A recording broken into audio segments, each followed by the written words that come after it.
बड़ी घर परिवार के लोग भी कहले कि बार बार मौका ना मिलेला। लोग तमाम यूट्यूब पे देखा था, हमने के सुना था। आज आप सबके बीच में बने जा, हमने के सामने बने जा। तो जौन की हमने के यूट्यूब के माध्यम से परोसाला उहे गीत सुने लायक हमने के गावल जी, और उहे सुने खातिर आप लोग लगातार कुशीनगर में हमारे 5-6 गो शो हो गए। और जब भी बुलावे बोला तो आप लोग हमारा के बुलावे नहीं जरूर। तो वो गाना गाते नहीं और कि बॉडी याद आवे अरे पिया याद प्यार कोई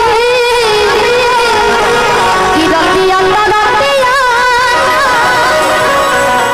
हाँ भाव समझ रही हैं वाह। और भी अपना सखी से बोल दीजिए उड़ा का दल, मतलब आपसे भी 20 लोग हैं। हाँ ओढ़ लीजिए। एक जने तो दुपट्टे नहीं खिले ललको ना आएंगे तार दीवाना लोग नहीं खेल जा। देखा था लोग कि दुपट्टा धो गया चाहे दुपट्टा के आजकल डिजाइनों बन जाता है ब्लाउज के अंदर से। ये काले कौन फैशन आ गई बा कि बॉडी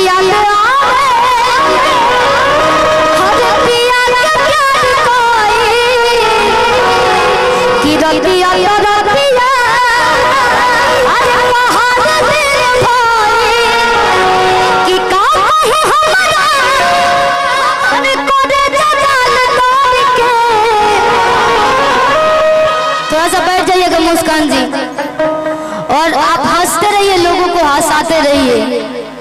जेकर मुस्कान नमवे बा लांगा मत दबिएगा। हाँ कि बॉडी याद आवे